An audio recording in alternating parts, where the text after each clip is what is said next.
Buenas noches.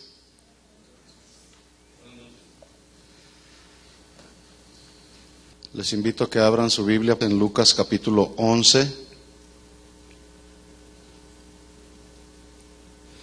La semana pasada iniciamos con una nueva serie que es el ministerio de la oración. Y el tema que venimos tratando se llama Señor, enséñanos a orar. ¿Cuántos ya saben orar? Bueno, es una buena pregunta. Y el asunto no es si sabemos o no orar, el asunto es saber orar como conviene. Como conviene, ¿sí? Y como les dije yo que esta serie la vamos a ir desarrollando así como si fuera un taller, una clínica, pues vamos a estar interactuando, yo pregunto, ustedes responden, pero también les traigo un examen, ¿cómo ven? Así que si me ayudas, Héctor, a repartir estas hojas, ustedes van a ir resolviéndolo ahí. Quien no vino la semana pasada, porque esa hoja, esas preguntas, son 10 preguntas. Quien no vino la semana pasada, pues le voy a pedir por favor que escuche nuevamente el audio para que ahí pueda darle la respuesta correcta a las preguntas que vienen ahí. Esas 10 preguntas tienen que ver con la clase de la semana pasada o la enseñanza que dimos la semana pasada. Por ejemplo, ¿qué dice Lucas 11:1? Estando Jesús orando en un lugar, cuando terminó, uno de sus discípulos le dijo, ¿qué le dijo? Señor, enséñanos a orar como también Juan enseñó a sus discípulos. Este es un buen versículo para memorizarlo y es la primera pregunta que usted va a encontrar ahí en su cuestionario. Se lo van a llevar a su casa, resuélvanlo ahí con calma, no se preocupen, tranquilos, relájese, entren en el reposo del Señor, porque vamos a entrar en el segundo tema, ¿sí? Y yo estoy convencido, hermanos, de que uno de los graves problemas por los cuales los creyentes, valga la redundancia, tenemos problemas en nuestra vida cristiana, una entre muchas razones es nuestra falta de comunión con Dios. Por eso tenemos problemas. Porque si estando en una relación de intimidad con el Señor, como hace un momento en medio de la alabanza y la adoración entrábamos allá a su presencia y el Señor nos ministraba y Él nos hablaba, si estar ahí conectados con el Señor, la vida cristiana se hace difícil. Ahora imagínense desconectados de la fuente, que es de nuestra vida. ¿Qué es a la vida de un cristiano? Pues vivir una vida cristiana no espiritual, sino carnal. Y cuando se va desarrollando la vida cristiana en la carne, se cometen pecados, se cometen errores. Hay pensamientos que son pensamientos equivocados que a Dios no le agradan. Y la palabra del Señor era clara. ¿Por qué hay apatía entre los jóvenes? ¿Porque la iglesia falla o los ministerios fallan? No, pues es que muchos de los grandes problemas que existen en la familia, el meollo del asunto está dentro del seno de la iglesia, de la familia. Porque aquí en la iglesia pues los tenemos una hora nada más, los que vienen miércoles y domingo los tenemos una hora ahí a los jóvenes. Pero el demás trabajo lo hace papá y mamá en su casa, ¿verdad? Yo no sé cuántos de los padres de familia que están aquí se toman un tiempo para orar con sus hijos, para ministrar a los hijos, para que los hijos puedan tener esa oportunidad de tener un encuentro con el Señor y acceder a tener esos tiempos de comunión que nosotros como padres podemos tener. Sí, y qué bueno, es nuestra responsabilidad. Pero ¿y nuestros hijos? ¿Dónde quedan? ¿Saben dónde quedan? Quedan expuestos a todo lo que este mundo está ofreciendo. A todo lo malo, perverso y carnal que este mundo está ofreciendo. Y luego de pronto, pues los hijos se van al mundo, empiezan con las malas amistades, y luego las malas amistades les empiezan a ofrecer drogas, les empiezan a ofrecer sexo, empiezan a encaminarlos por caminos no muy adecuados. Y entonces los padres empezamos a sufrir, porque nuestros hijos ya no están con nosotros, sino están en el mundo. Es más, hay hijos, jovencitas, hijos, que nomás están esperando cumplir 18 años para decir, adiós papi, mami, bye. ¿Verdad? Entonces, en ese sentido, se nos escapa ya la oportunidad de seguir sembrando la palabra en nuestros hijos. Así que si hoy todavía tienes a tus hijos ahí alrededor de tu hogar, tómate tu tiempo para bendecirlos. Ellos no van a querer. Ellos no van a querer. Yo sé de lo que estoy hablando. Yo tengo 3 hijos. Y cuando ellos venían creciendo, me decían, ay papá, ahí vienes otra vez. Sí, ahí voy otra vez. Y sigo. Aún así como los ven ustedes ya de jóvenes, sigo hablando con ellos. Y les sigo exhortando. Ay papá, ya no soy un niño. Pues te comportas como niño. Hay que madurar. Sí o no, aquí está mi esposa y hablamos con ellos. Entonces, insisto en esto, mis hermanos. A veces tenemos problemas en el seno familiar porque se nos olvida este ministerio, que es un ministerio indispensable, mis hermanos. Indispensable. Por eso, este discípulo de Jesús tenía muchos discípulos. Ahí no se sabe si era alguno de los 12, pero Jesús tenía muchos discípulos. Pero le nació ese deseo, esa pasión. Señor, enséñame a orar. Sin lugar a dudas, este discípulo es muy posible que podía orar a Dios.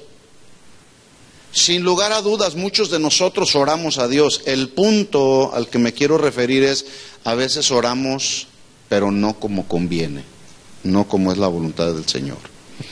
Así que este discípulo le dijo al Señor, Señor, enséñanos a orar como también Juan enseñó a sus discípulos. Bueno, la razón por la que debemos considerar la oración como un tema de estudio, y no solamente como un tema de estudio, sino como un ministerio indispensable. Escuchen esto lo que les digo, es un ministerio indispensable dentro de la iglesia. Es que la petición de este discípulo de Jesús aparentemente es una petición que se ve ahí muy simple. Señor, enséñame a orar.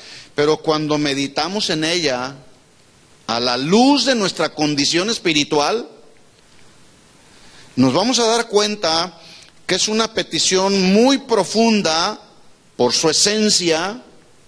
Señor, enséñame a orar.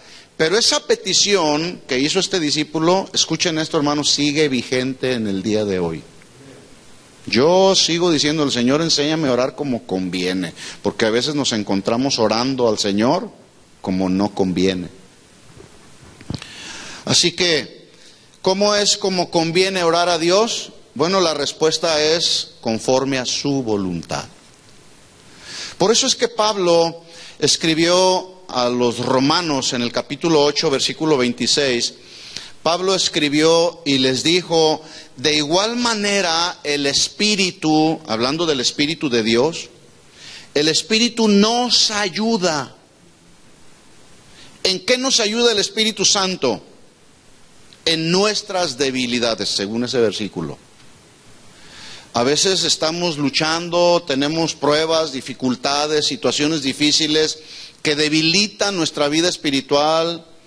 Y en medio de esas debilidades, el Espíritu Santo nos ayuda en nuestras debilidades. Pero dice Pablo ahí, Romanos 8:26, de igual manera el Espíritu nos ayuda en nuestra debilidad. Escuchen lo que sigue a continuación.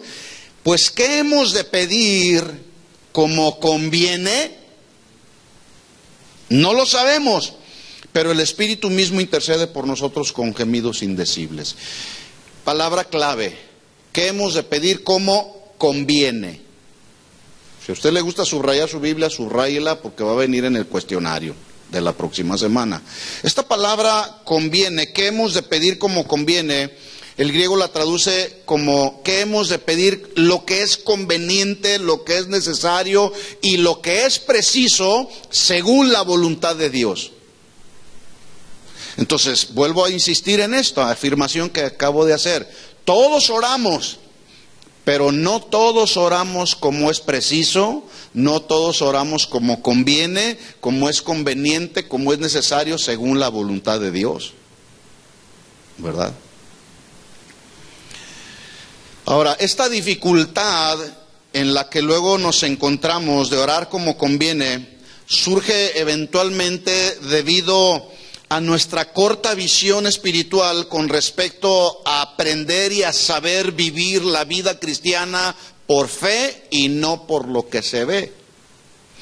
En otras palabras, cuando vivimos la vida cristiana en base a lo que estamos viendo o de una manera muy terrenal, nuestros ojos están puestos en lo terrenal. De repente, cuando no tenemos esa relación con Dios que nos pone en lo celestial, en lo eterno, en las cosas espirituales, nuestra mirada está muy al nivel de lo terrenal y es cuando entonces empezamos a pedir las cosas que no convienen. Santiago decía, ustedes piden y piden mal porque piden para gastar en vuestros deleites y placeres. Y en ese sentido no estamos orando como conviene, como es la voluntad del Señor. ¿Por qué? Porque nuestra mirada está en lo terrenal.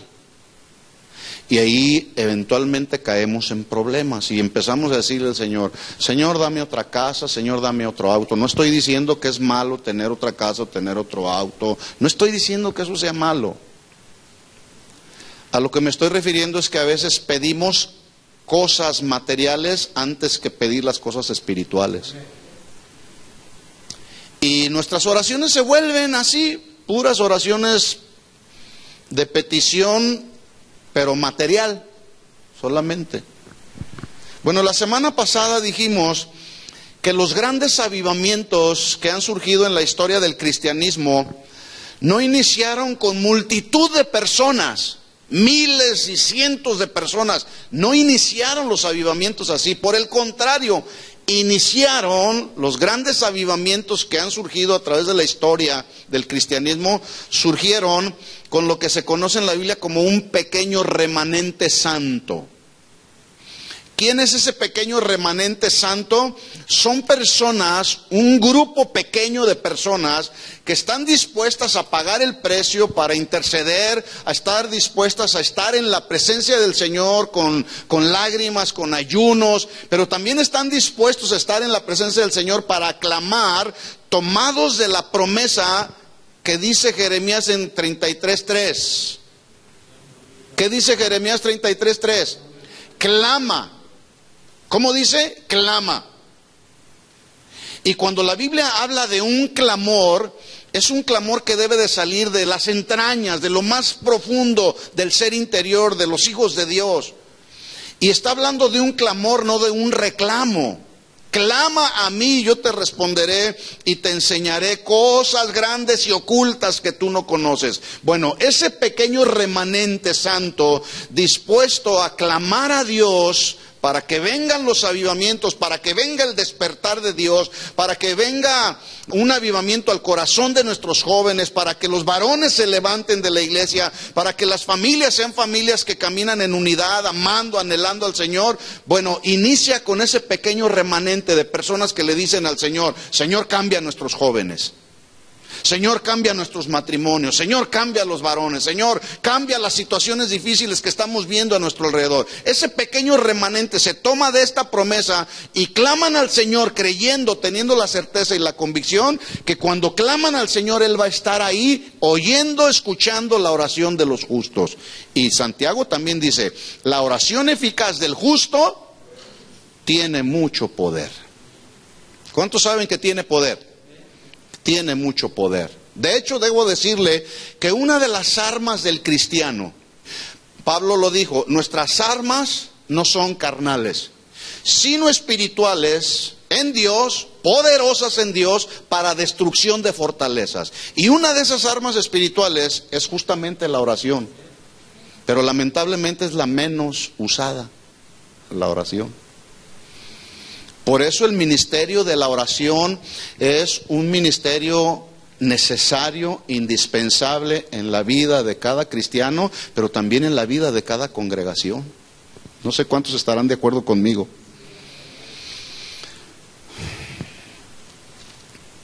¿Qué es la oración? ¿Qué es la oración? ¿Alguien me puede decir? Por ahí le van a pasar el micrófono porque la semana pasada me dijeron, hermano, pues escuchamos el mensaje, pero no escuchamos las respuestas. Porque yo hice algunas preguntas la semana pasada. Entonces, bueno, tu respuesta va a salir ahí al aire, va a salir ahí en la grabación, así que piense su respuesta a la pregunta que yo le estoy haciendo. Esta es una pregunta que ya hicimos la semana pasada y algunos dieron la respuesta. El micrófono está ahí, dispuesto, entonces yo le pregunto a alguno de ustedes, levanta la mano y Héctor se va a ir ahí acercando con usted, le va a acercar el micrófono y usted me da la respuesta. Insisto en esto, es una clínica, es un taller donde todos participamos. No le dé pena, si no sabe la respuesta, estamos aquí para aprender juntos. ¿Estamos de acuerdo? Y edificarnos juntos. Entonces, ¿qué es la oración? A ver aquí.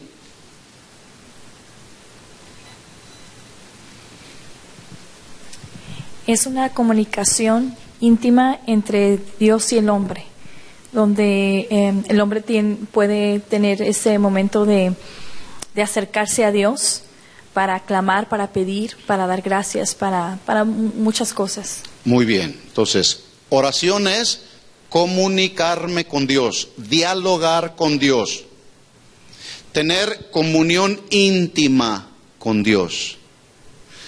Tú y Dios, ¿verdad? Nadie más.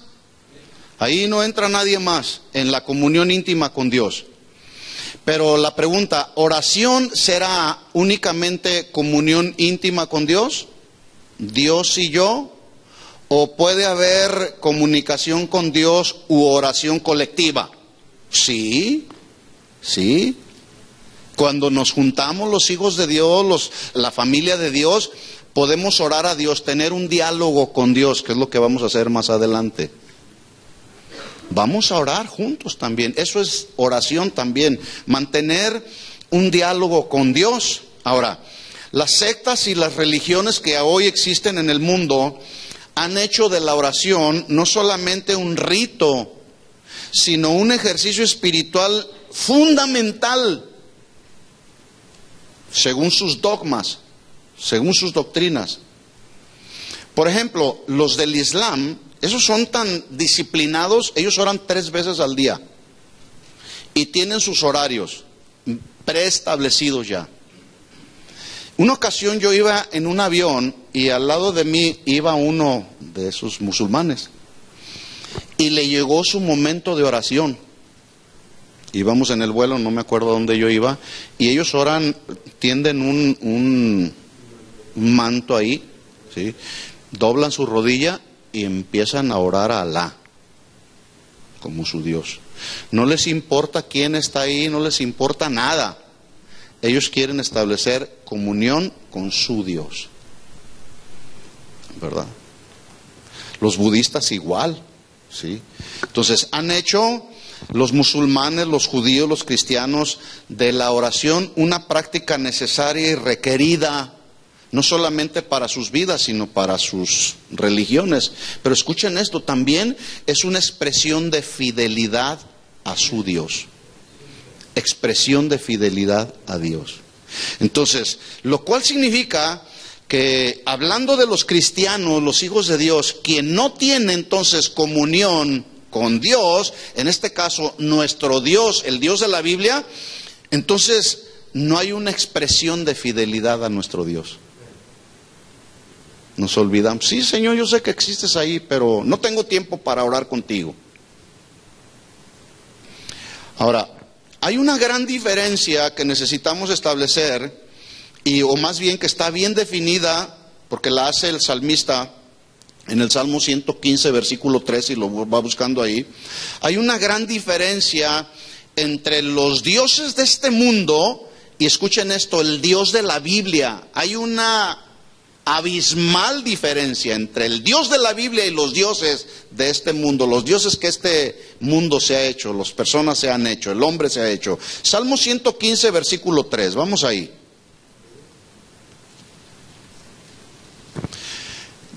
¿Ya lo tiene ahí? Salmo 115, versículo 3.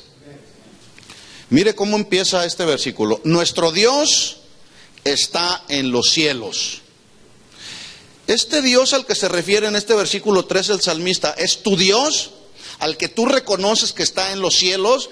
Y si tú lo reconoces que es tu Dios, que está en los cielos, escuchen esto, Él está sentado ahí y está sentado en un trono de autoridad y de majestad, donde desde el cielo gobierna todo, donde desde el cielo escucha todo, donde desde el cielo tiene todo el poder para obrar sobre su creación. Ese es el Dios al que tú y yo debemos de servir, ese es el Dios al que tú y yo debemos de clamar, ese es el Dios al que tú y yo debemos adorar. El Dios que está en el cielo y todo lo que quiso ha hecho con el poder de su palabra, porque Él es Dios. Ese es el Dios de la Biblia. Pero escuchen el contraste de los dioses que los hombres de este mundo se han hecho, los dioses de este mundo, versículo 4. Los ídolos de ellos son plata y oro, obra de manos de hombres. Tienen boca, mas no hablan. Pregunta mi hermano, mi hermana que está aquí. Cuando usted le habla a Dios, entra en ese diálogo con Dios, ¿Dios le habla a usted, sí o no? Dios nos habla, ¿sí? Nos habla a través del Espíritu Santo que mora en nosotros, pero también nos habla a través de su palabra, pero también nos habla a través de la creación, pero también nos habla a través de las circunstancias. Bueno, Dios nos habla a través de la esposa, es más, Dios nos habla a través de la suegra también. Así es. Dios nos habla a través de los niños. Dios nos habla de muchas formas y de muchas maneras. El punto es que el Dios de los hombres de este mundo es un Dios que tiene boca pero no habla. Pero el Dios en el que usted y yo confiamos es un Dios que le hablamos y Él nos habla. Porque es un Dios que está vivo. ¿Sí encuentra la diferencia? Tienen boca mas no habla, tienen ojos mas no ven. ¿Ustedes creen que ese Dios que está ahí en el cielo, en este momento, sus ojos están puestos en este lugar, sí o no? Sí, porque es un Dios que tiene ojos y ve. Nuestro Dios nos está viendo. Y escuchen esto, no solamente ve esta apariencia externa, ve lo que es más importante, lo interno de nosotros. Ese es el poder y la soberanía que Dios tiene para ver no la apariencia externa, sino lo más profundo de nuestro ser interior. Y no solamente nos ve, Él en este momento está discerniendo nuestros más íntimos pensamientos. Ese es el Dios de la Biblia. Qué diferencia tan tremenda hay. Tienen ojos, mas no ven. Orejas tienen, mas no oyen. ¿Cuántos saben que Él ha escuchado nuestras alabanzas? Él ha escuchado nuestra adoración. Él ha escuchado nuestras oraciones. ¿Cuántos saben que Él tiene oídos y sí nos oye? Porque es el Dios de la Biblia. Es el Dios en el cual usted y yo debemos de confiar. Es el Dios al cual debemos orar y al cual debemos clamar. Y cuando clamamos a Él, sabemos y tenemos la certeza y la convicción que Él me va a oír. Ese es el Dios de la Biblia. Y luego dice, tienen narices, mas no huelen.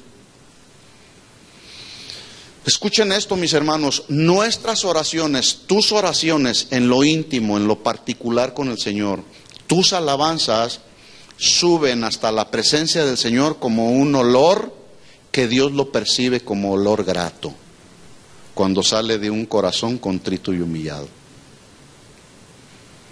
Así es. Tus oraciones y tus alabanzas suben a la presencia del Señor y Dios percibe un olor grato. Es un olor que está saliendo del corazón de uno de sus hijos que lo aman con gratitud, lo anhelan. Y dice el Señor, esta oración me gusta, esta oración huele bien, ¿verdad? Pero que hay ocasiones en que de repente de nuestro corazón salen oraciones que llegan a la presencia del Señor y dicen, ¿qué es esta oración? Ni siquiera huelen mal nuestras oraciones. Versículo 7, manos tienen, mas no palpan. Dios tiene sus manos y Él extiende su mano. La Biblia dice que Él abre su mano y colma de bendición a todo ser vivientes, cristianos y no cristianos, porque Él es soberano. Pero yo no sé cuántos de los que están aquí, cuando estás en esa comunión íntima con el Señor, estás ahí en esa quietud, en ese reposo, en esa intimidad, de repente sientes aquí en tu corazón que Él te abraza. Son sus manos tocándonos, tocando lo más íntimo.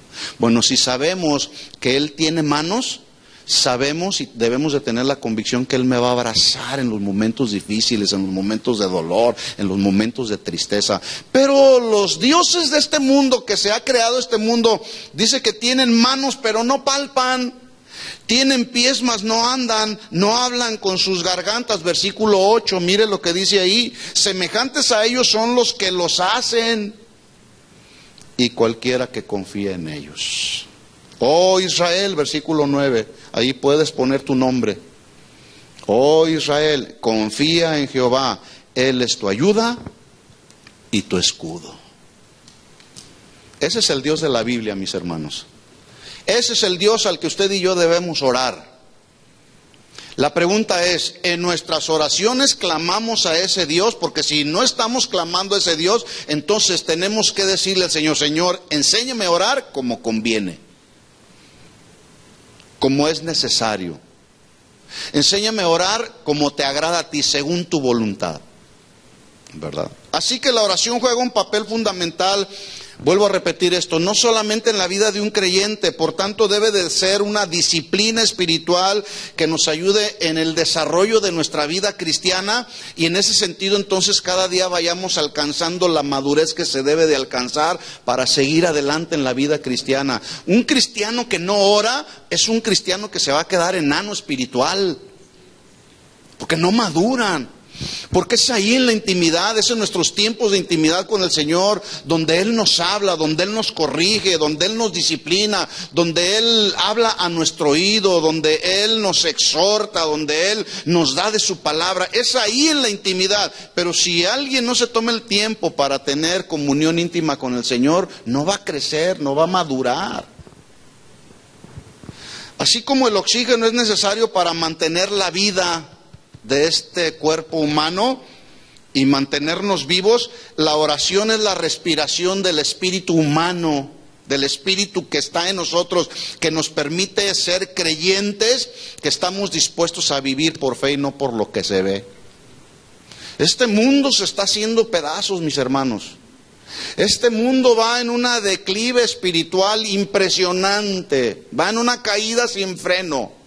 Pero este mundo se podrá seguir cayendo a pedazos, pueden seguir viniendo tormentas, tempestades alrededor del mundo, pero cuando nos mantenemos, usted y yo, en la vida espiritual que nos da la oración, pues todo puede suceder a nuestro alrededor y nosotros podemos mantenernos firmes en la roca que es Cristo. Sí. Bueno, hoy vamos a darle respuesta a la siguiente pregunta: ¿para qué nos es útil la oración? ¿Para qué nos es útil la oración? Vamos a considerar algunos elementos importantes que deben de contener nuestras oraciones para orar como conviene. Y para esto quiero tomar como ejemplo, por ahora, hay muchos otros ejemplos en la Biblia, pero por ahora vamos a tomar el ejemplo de la oración de uno de los siervos de Dios llamado Nehemías. Un hombre que desde el inicio de su ministerio, él sabía que Dios quería usarlo, él sabía que tenía una responsabilidad, pero también él conocía a Dios y sabía que Dios iba a responder a sus oraciones. Entonces, en base a la oración de Nehemías, le vamos a poder dar respuesta a esta pregunta: ¿para qué nos es útil la oración? Y esto nos va a ayudar a tener un orden inclusive en nuestros tiempos de oración. Porque a veces empezamos pidiéndole al Señor para nosotros solamente y terminamos alabando al Señor. Se debe de empezar alabando al Señor y se debe terminar alabando al Señor y adorándolo a Él. Pero de repente nos encontramos con que el orden en nuestras oraciones empieza de una manera al revés. Bueno, la oración de Nehemías nos va a ayudar a traerle un orden a nuestras oraciones, ¿verdad? Ahora, ¿cuántos de los que están aquí han recibido alguna vez una mala noticia? Mala noticia, sí, una noticia que te duele aquí en el corazón, que es lamentable, que es dolorosa, que algo produce aquí en tu corazón. ¿Cuántos? Sí, yo creo que más de algunos recibimos malas noticias, ¿verdad? Bueno, Nehemías, vamos a ver qué fue lo que hizo, porque a él le llegó una mala noticia. A nadie nos gustan las malas noticias, nos gustan las buenas noticias.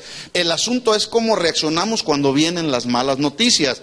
Y él recibió una mala noticia, y la mala noticia decía que los muros de Jerusalén estaban derribados y sus hermanos estaban, escuche, dice ahí la Biblia, en gran mal y afrenta.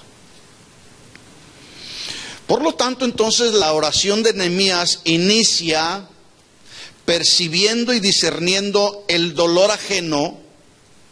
Él empezó a percibir, ante esta mala noticia, empezó a percibir y a discernir el dolor ajeno que lo llevó a tener compasión y misericordia. Escuchen esto, mis hermanos. La oración de intercesión requiere compasión y misericordia.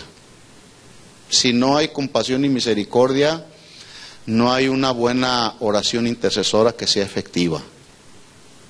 Y hay que esa compasión y esa misericordia se discierne y se percibe cuando hay un dolor ajeno, ¿verdad?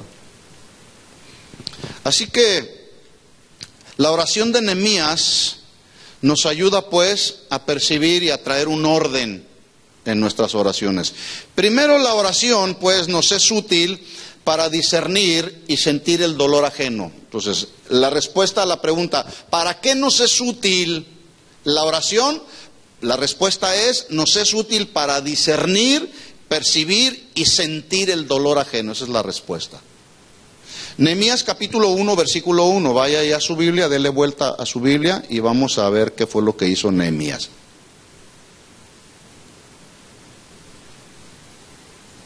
¿Lo tiene? Si todavía no lo encuentra, escúchelo. Nehemías capítulo 1, versículo 1 dice, palabras de Nehemías, hijo de Alcalías. Aconteció en el mes Quisleo, que corresponde a los meses a los finales de noviembre y gran parte de los días de diciembre, entre noviembre y diciembre, a ese mes corresponde. Dice, aconteció que en el mes Quisleo, en el año 20, estando yo en Susa, capital del reino, que vino Ananí, uno de mis hermanos, con algunos varones de Judá, y les pregunté por los judíos que habían escapado, que habían quedado de la cautividad, y por Jerusalén. 3. Y me dijeron, el remanente. ¿Qué es remanente? Un pequeño grupo de personas, un remanente santo, pequeño grupo de personas que quedan ahí para hacer la obra de Dios. El remanente. Los que quedaron de la cautividad ahí en la provincia, ¿cómo estaban? ¿Cómo dice su Biblia? Escuche, no dice estaban mal y en afrenta, dice en gran mal y afrenta.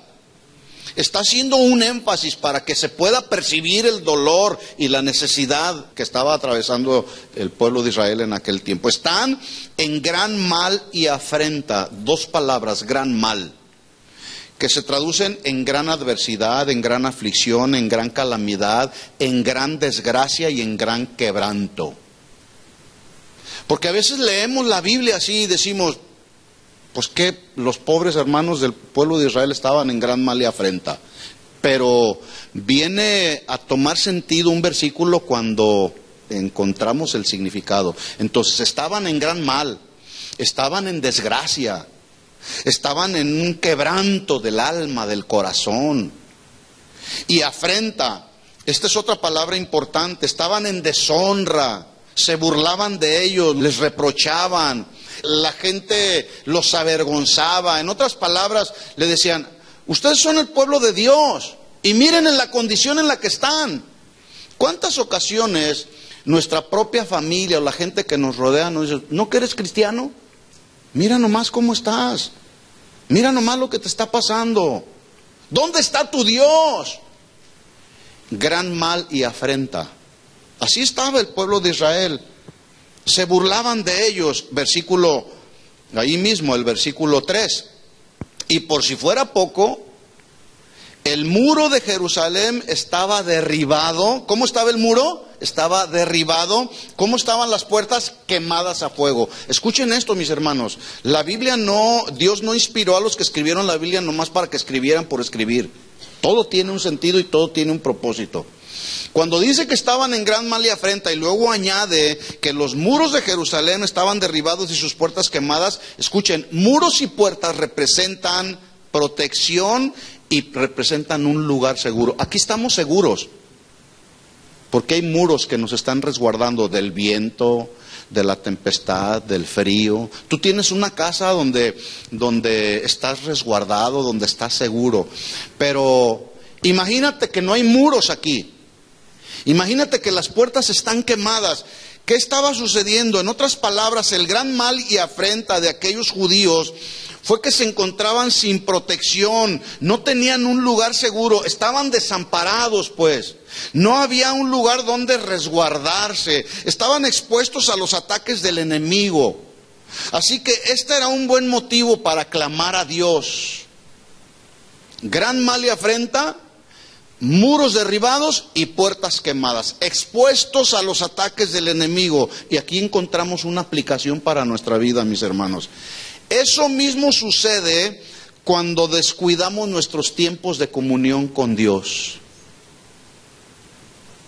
Quedamos expuestos a los ataques del enemigo, porque no hay muros espirituales, no hay puertas espirituales que protejan nuestra vida. ¿Sí? ¿Será importante entonces mantener un tiempo de oración, de comunión con Dios? Claro que es importante. Para mantener nuestros muros en alto, para mantener nuestras puertas del corazón cerradas a cualquier ataque del enemigo. Porque si las puertas, no hay puertas o las puertas de tu corazón están abiertas, escuchen esto, mis hermanos, el diablo va a entrar sin misericordia y sin piedad. Y su lugar de trabajo favorito es la mente. Empieza a trabajar en la mente. ¿Para qué vas a la iglesia? No te creas eso que dicen. No es cierto, tú eres bien espiritual. Versículo 4. Cuando oí estas palabras, me senté y lloré, hice duelo por algunos días y ayuné y oré delante del Dios de los cielos. Cuando oí, oír. ¿Cuántos oyen la voz de Dios?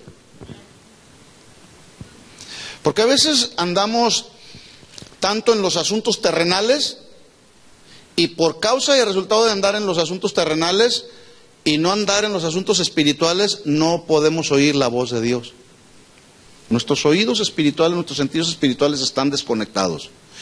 Pero dice ahí, cuando oí estas palabras, la mala noticia, me senté y lloré, hice duelo por algunos días y ayuné, oré delante del Dios de los cielos. En este versículo yo encuentro 5 acciones que hizo Nehemías después de haber oído.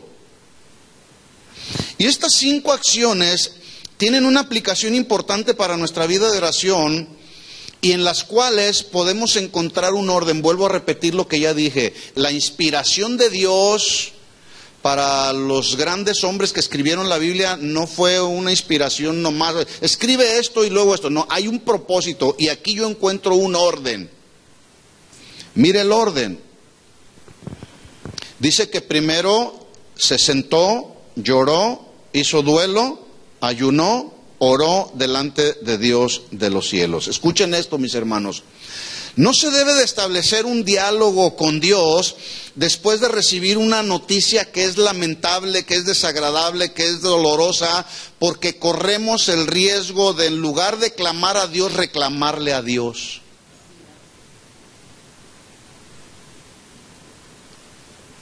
Corremos el riesgo de reclamarle a Dios.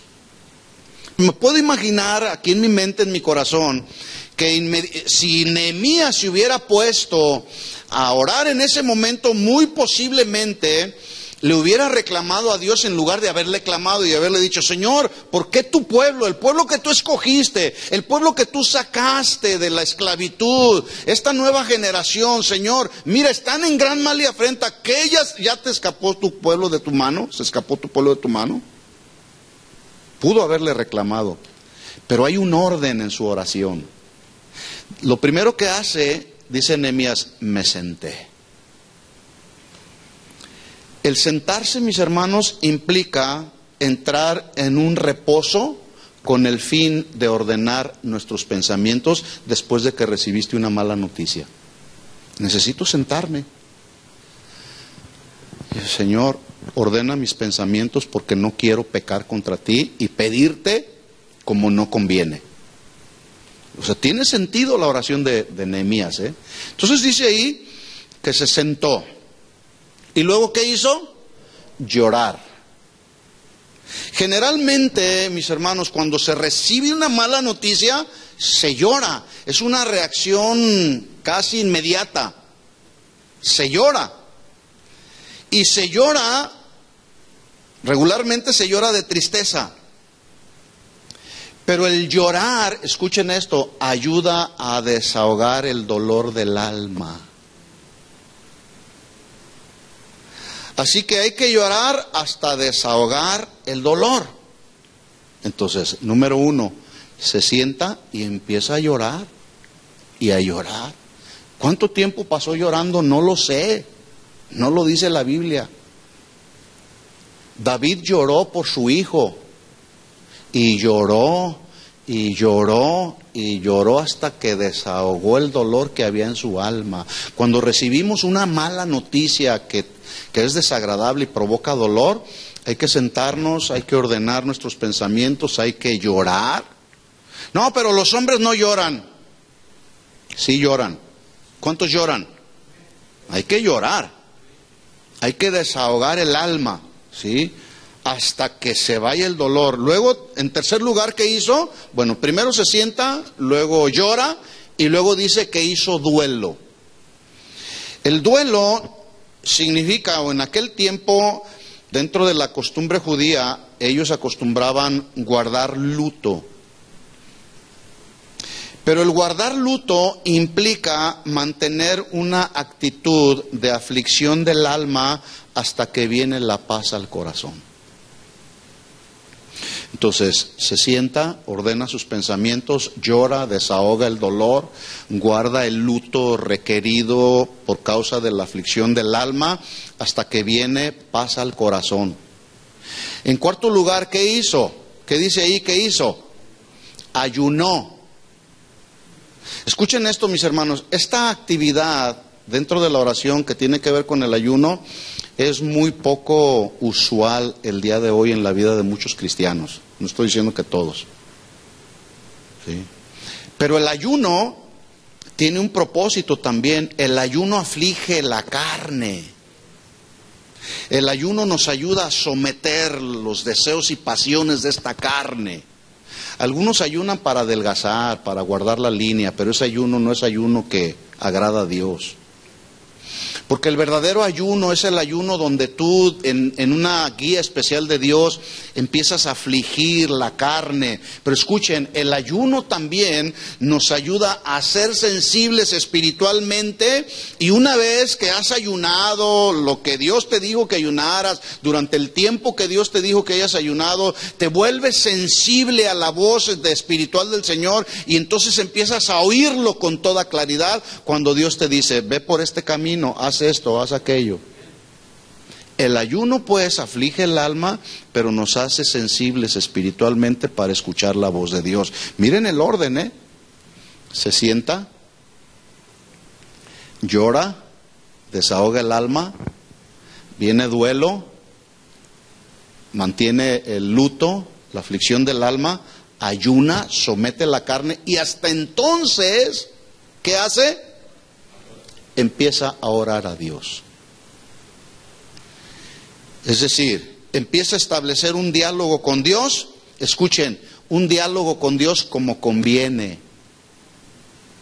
con ruegos, con súplicas, con peticiones y con acción de gracias. Así que en estas 5 acciones encontramos el verdadero corazón de un intercesor que sabe oír, que sabe percibir, discernir el dolor ajeno y sentir compasión y misericordia. El corazón que tenía Nehemías es el corazón que debemos de tener los hijos de Dios. ¿Sí o no? Ahora, ese corazón de intercesor que vemos aquí en la vida de Nehemías, de pronto pasa a otro nivel, que es el nivel de la acción, que lo llevan a las lágrimas, al ayuno, al clamor ardiente, ferviente. Y es un clamor a Dios hacia aquel que él sabía que era el único que podía cambiar las circunstancias adversas, las podía cambiar y transformarlas en bendición según el propósito y la voluntad de Dios. Y él podía reconocer que ese Dios al que había llorado, ese Dios al cual estaba clamando, él podía reconocer uno de esos atributos, de los muchos atributos que tiene Dios, que es Jehová Jireh, que se traduce Jehová es el Dios de mi provisión. Por eso oraba y clamaba a ese Dios.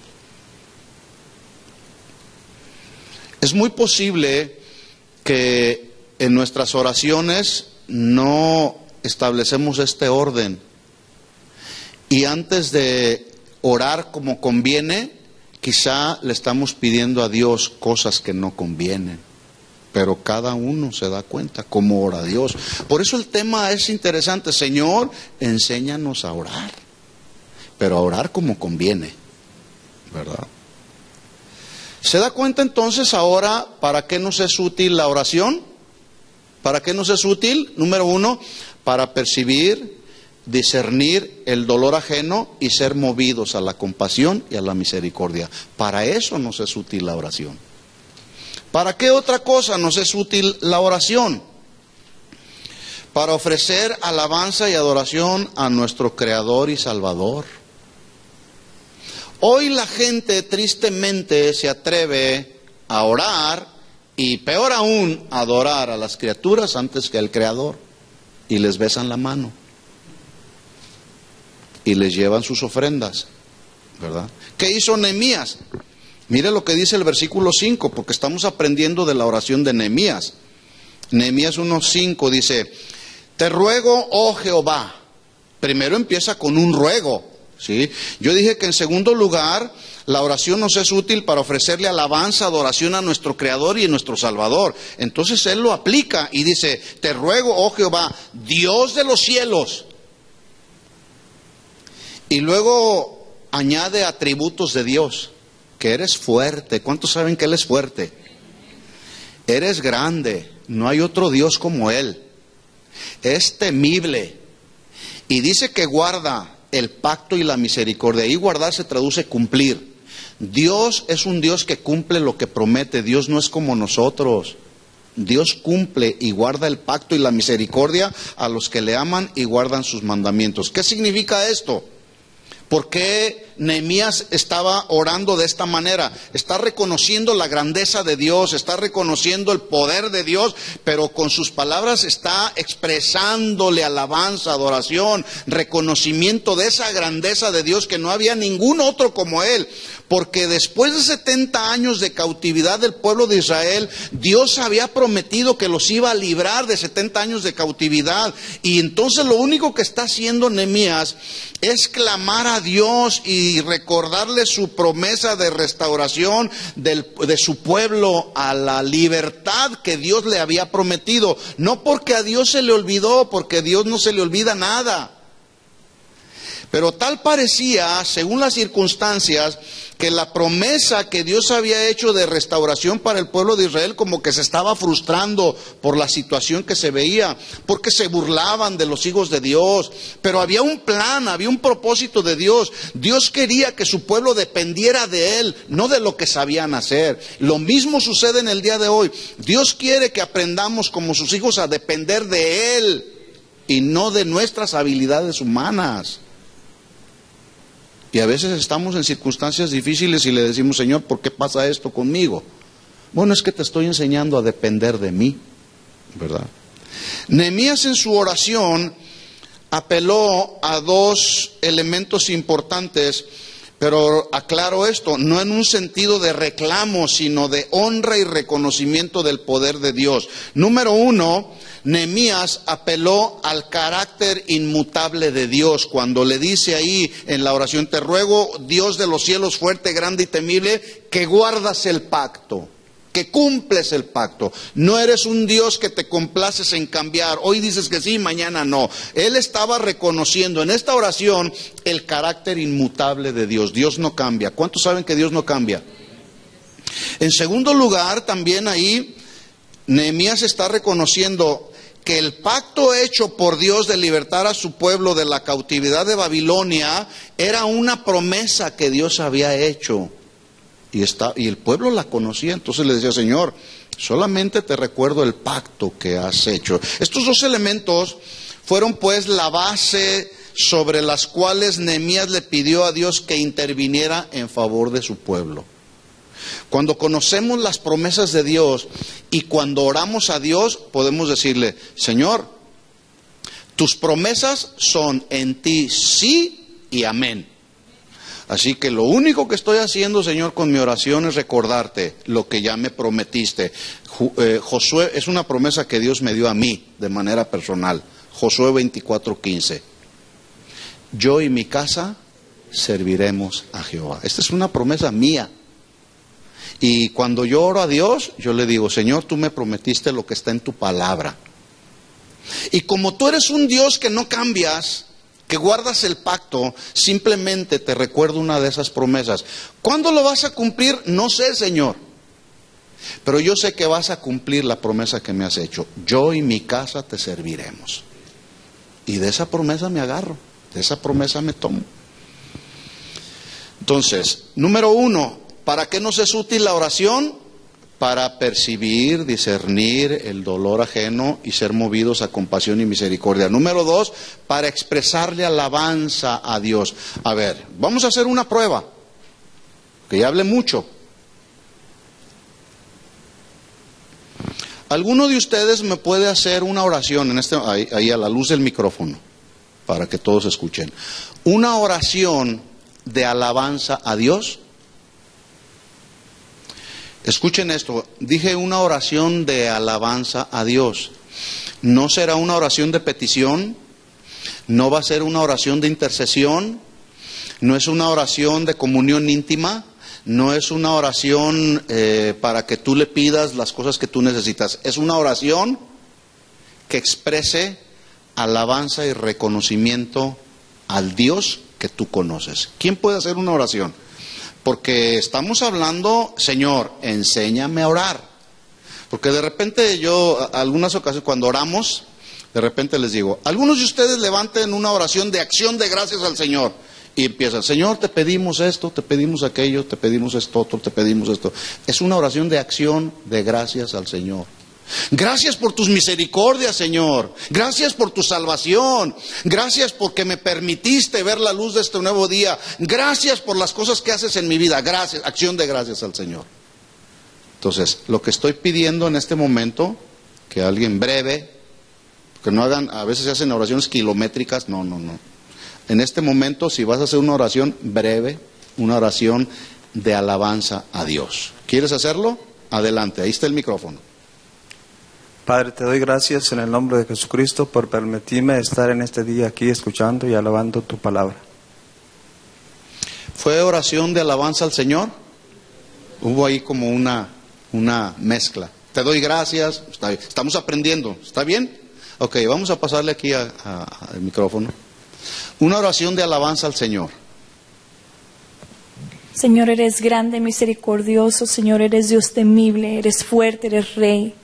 Eres grande en misericordia. Señor, eres santo y no hay nadie como tú. Amén. ¿Cuántos dicen amén a esa oración? Una oración de alabanza al Señor, ¿verdad? A ver, alguien que pueda hacer una oración de acción de gracias al Señor. Acción de gracias, ya cambia el tipo de oración. Una oración de acción de gracias al Señor. ¿Alguien? Ahí con Aldo. Amén. Gracias, Señor, por la salvación, Señor, que tú nos has dado, Señor. Gracias por la vida, gracias por el sustento, gracias por el abrigo, por el calzado, Señor, por el techo, la comida. Gracias por tu protección, por tu cuidado especial, por todo lo que nos bendices, por guardar nuestro entrar, nuestro salir, nuestro acostar, nuestro levantar, donde quiera que andamos, que nos dirigimos, Señor. Tu cuidado siempre está ahí. Te bendecimos. Gracias por todo lo que nos das, Señor. Amén. Eres bueno, Padre. Amén. Sí, muy bien. Una oración de intercesión. Acuérdese, la oración de intercesión no es pedir por mis necesidades, sino por las necesidades de otro. ¿Sí? Alguien, una oración de intercesión. ¿Quién? Padre, en el nombre de Jesús, Señor, en esta noche, Señor, te estoy pidiendo que ayudes al hermano que está enfermo con cáncer, Padre, que le regrese su salud, Señor. También por su familia, Señor, que tengas misericordia, Padre, para todas sus necesidades, en el nombre de Jesús. Amén. Amén. Amén. Muy bien, muy bien. Entonces la oración nos es útil para percibir el dolor ajeno, ser movidos a compasión y a misericordia e interceder, pero también para expresarle alabanza y adoración al Señor.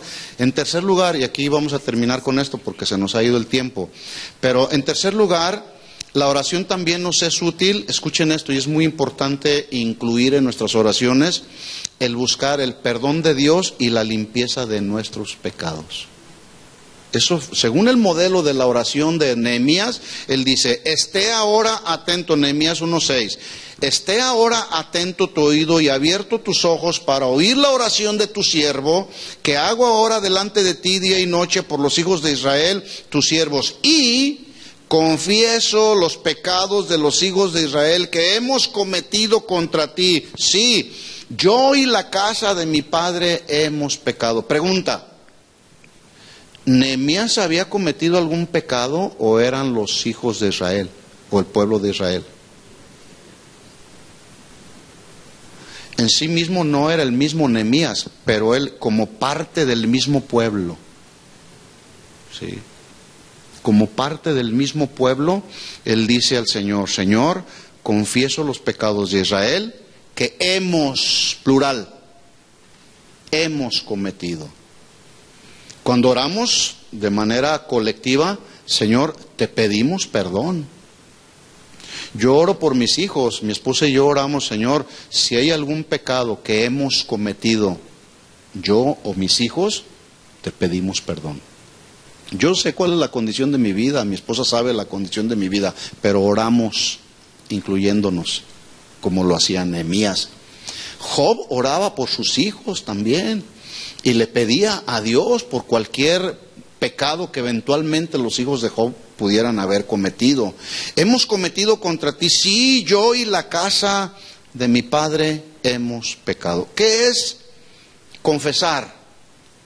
¿Qué es confesar? Otra pregunta. ¿Quién me puede, a ver ahí? Declarar. Ok, así de simple. Declarar. ¿Qué más?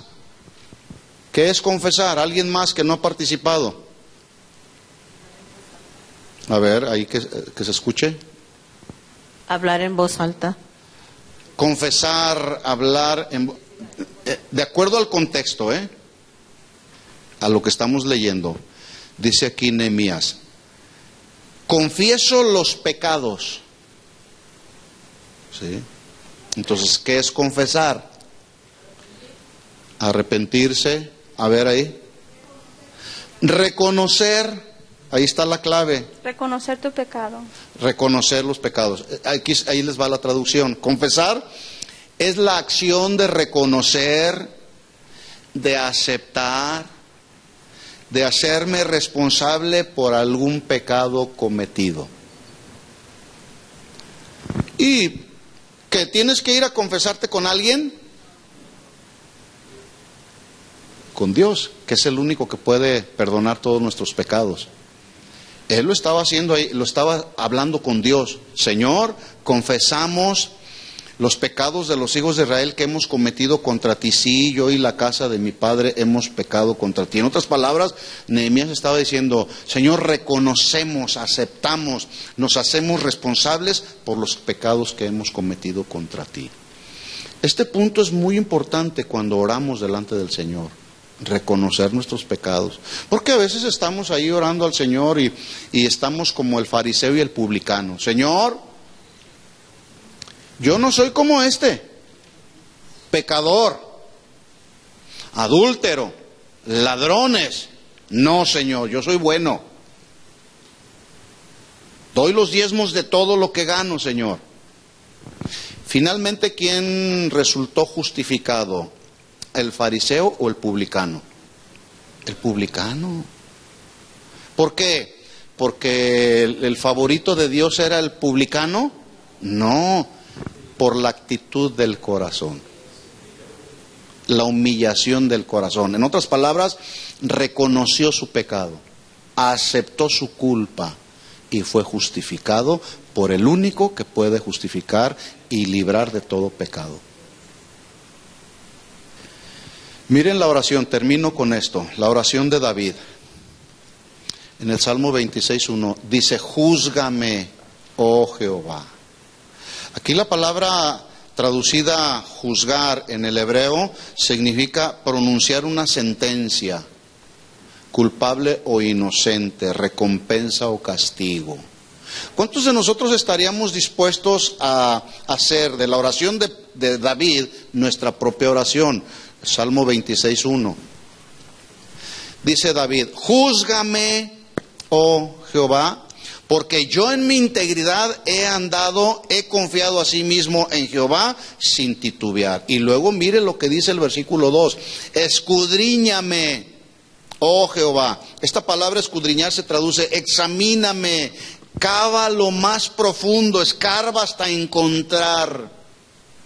Oh Jehová, y pruébame, somete a prueba mi fe, examina mis más íntimos pensamientos y mi corazón. ¿Cuántos estaríamos dispuestos delante de Dios, tú y Dios, en la intimidad, a decirle, Señor, júzgame, porque yo he andado en integridad, no me he alejado de tus caminos, y aún más, Señor, escudriña mi corazón? ¿Cuántos estaríamos dispuestos? Y déjeme decirle, esto no es una opción, es algo que como hijos de Dios necesitamos entrar y decirle al Señor, Señor, júzgame. Y una vez que me juzgas, si soy culpable, háblame, Señor, y dime, esto es lo que tienes que cambiar, andas en pecado, escudriñame, Señor, escarba lo más profundo de mi ser interior, Señor. Si hay algún pecado oculto que te está deshonrando, que estoy deshonrando con mi vida, tu santidad, júzgame, Señor, dame la sentencia que requiero, ¿verdad? Sí necesitamos hacer de la oración de David nuestra oración personal, para orar a Dios como conviene. Porque a veces nos podemos acercar a Dios y, Señor, yo soy tan bueno, no le hago daño a nadie. Sí, pero eres un adúltero, eres mentiroso, eres religioso, eres desobediente, no te sometes, etcétera, tantas cosas. Es ahí, en la intimidad, donde Dios nos va a hablar de manera personal. Por eso la oración que le hizo este discípulo a Jesús, Señor, enséñame a orar, cobra mucho sentido y es tan actual para nosotros, porque a veces no sabemos cómo orar como conviene. Amén. La semana que entra seguimos. Está interesante el asunto, ¿verdad? Ok, oremos al Señor y tengo aquí unas peticiones de oración y vamos a terminar orando, ¿sí? Póngase de pie. Y yo quiero pedirle, por favor, que oremos. Deme nomás 5 minutos más. Sé que se nos ha ido el tiempo, pero hemos aprovechado bien el tiempo. ¿Cuántos saben que hemos aprovechado bien el tiempo? Vamos a orar. Tengo 2 peticiones aquí en mi mano.